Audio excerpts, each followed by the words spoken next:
Assalamualaikum warahmatullahi wabarakatuh. Alhamdulillah kita bisa berjumpa kembali. Pada saat ini kita masuk ke pelajaran sejarah peradaban Islam yang lebih khusus akan membahas sirah nabawiyah. Pada pertemuan sebelumnya kita sudah membahas nasab dan keluarga besar Rasulullah Shallallahu Alaihi Wasallam. Maka pada pertemuan kali ini kita akan membahas milad atau kelahiran Rasulullah Shallallahu Alaihi Wasallam dan 40 tahun sebelum kenabian. Pertama, kita akan membahas tentang milad atau kelahiran Rasulullah Shallallahu Alaihi Wasallam. Jadi, Rasulullah Shallallahu Alaihi Wasallam dilahirkan di kabilah besar, yaitu kabilah Bani Hashim yang berada di kota Mekah. Beliau dilahirkan pada hari Senin 9 Rabiul Awal, lebih tepatnya setahun, yaitu tahun gajah. Kenapa disebut tahun gajah? Karena pada waktu itu terdapat pasukan gajah yang berasal dari Raja Abraha untuk datang ke Mekah yang ingin menghancurkan Ka'bah. Maka dari itu kelahiran Rasulullah Shallallahu Alaihi Wasallam disebut juga tahun gajah. Selanjutnya, terdapat riwayat yang menyatakan bahwa ketika kelahiran Rasulullah Shallallahu Alaihi Wasallam terdapat beberapa kejadian-kejadian yang menunjukkan bahwa akan lahirnya seorang nabi. Pertama, yaitu runtuhnya 14 balkon istana Kisra. Kedua, yaitu padamnya api yang disembah oleh kaum Majusi. Dan yang ketiga adalah robohnya gereja-gereja yang berada di sekitaran danau sawah yang telah mengering airnya. Jadi itu adalah tanda-tanda awal kelahiran Rasulullah Shallallahu Alaihi Wasallam. Selanjutnya, setelah Rasulullah Shallallahu Alaihi Wasallam lahir, maka oleh ibundanya yaitu Siti Aminah, beliau dibawa kepada kakeknya yaitu Abdul Muthalib. Selanjutnya oleh Abdul Muthalib, beliau digendong ke Ka'bah. Untuk apa?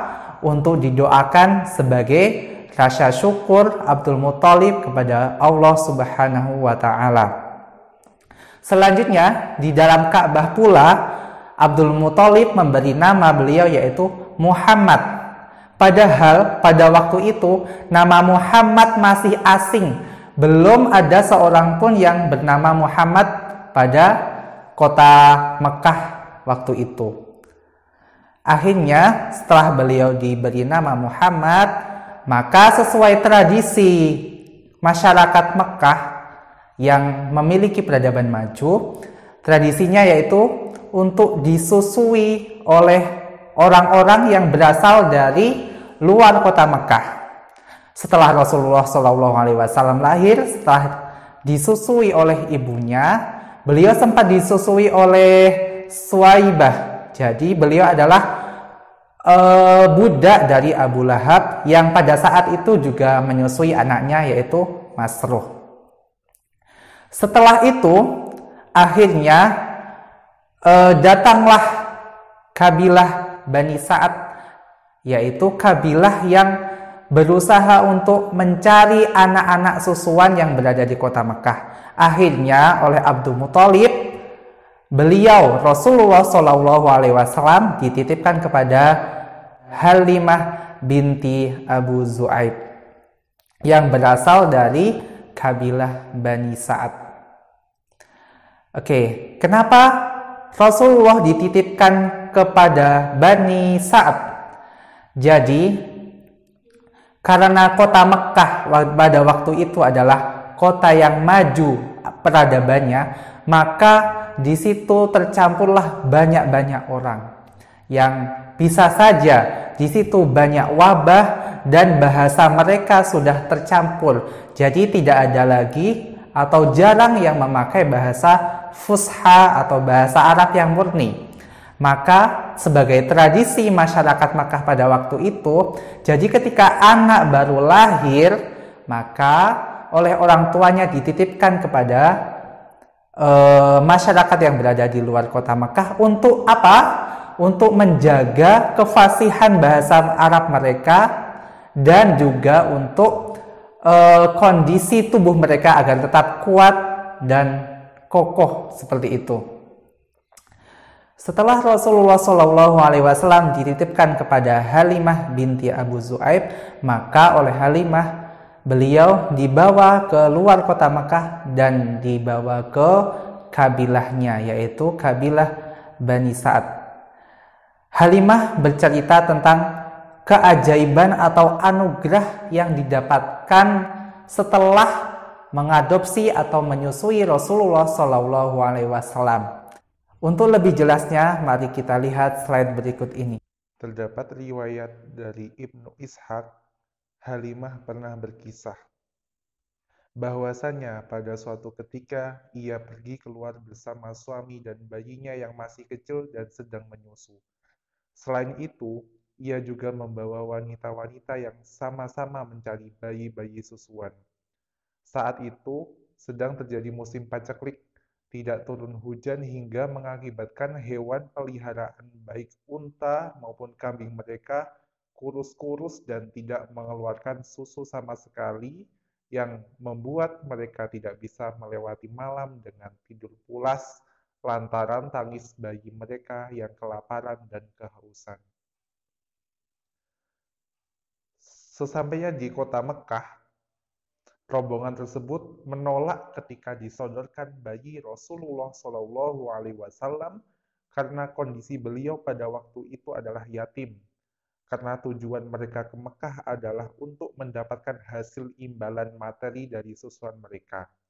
Akhirnya, tinggal Halimah sendiri yang belum mendapat bayi susuan, sehingga akhirnya ia bertekad untuk membawa bayi Rasulullah SAW dengan harapan melalui kehadiran bayi tersebut, mudah-mudahan Allah menurunkan keberkahan padanya. Ketika Halimah membawa pulang bayi Rasulullah SAW dan memberinya ASI, bayi Rasulullah sangat suka dan meneteknya hingga kenyang dan tertidur pulas. Selanjutnya, ketika suami Halimah mengecek unta tua milik mereka, mereka dikagetkan dengan susu unta tersebut sudah terisi sehingga bisa diminum oleh mereka. Malam itu merupakan malam yang begitu dianugerahi bagi mereka. Setelah sampai di perkampungan kabilah Bani Sa'ad, mereka dikejutkan dengan kambing mereka yang tampak kenyang dan air susu yang siap untuk diperah. Hal ini membuat masyarakat Bani Sa'ad terheran-heran karena hanya unta dan kambing Halimah saja yang menghasilkan susu yang melimpah, sedangkan unta dan kambing mereka tidak menghasilkan susu setetes pun. Pada usia 2 tahun, Rasulullah SAW disapih dan tibalah waktunya untuk dikembalikan kepada ibundanya. Namun, Halimah memohon kepada Aminah agar Rasulullah tetap bersamanya karena keberkahan yang mereka rasakan. Akhirnya Rasulullah hidup bersama mereka hingga 4 atau 5 tahun. Peristiwa dibelahnya dada Rasulullah SAW. Terdapat riwayat dari Imam Muslim dari Anas bahwasanya Rasulullah SAW didatangi oleh Jibril saat beliau tengah bermain bersama teman-teman sebayanya. Jibril memegang beliau sehingga membuatnya pingsan lalu membelah bagian dari hatinya, kemudian mengeluarkan segumpal darah bersamanya. Jibril berkata, "Ini adalah bagian setan yang ada pada dirimu." Kemudian meletakkannya ke dalam baskom yang terbuat dari emas dan mencucinya dengan air zam-zam, merapikan dan mengembalikannya ke tempat semula. Teman-teman sebayanya tersebut berlarian mencari susuannya seraya berkata, "Sesungguhnya Muhammad telah dibunuh." Mereka akhirnya beramai-ramai menghampirinya dan menemukannya dalam kondisi rona muka yang sudah berubah. Anas berkata, "Sesungguhnya aku telah melihat bekas jahitan itu di dada Rasulullah SAW." Semenjak kejadian tersebut, membuat Halimah cemas atas diri Rasulullah dan akhirnya Halimah memutuskan untuk mengembalikannya kepada ibunya. Demikianlah kisah kelahiran Rasulullah SAW hingga beliau berada di kabilah Bani Sa'ad. Semoga bermanfaat dan jangan lupa untuk belajar di pertemuan selanjutnya. Sekian, wassalamualaikum warahmatullahi wabarakatuh.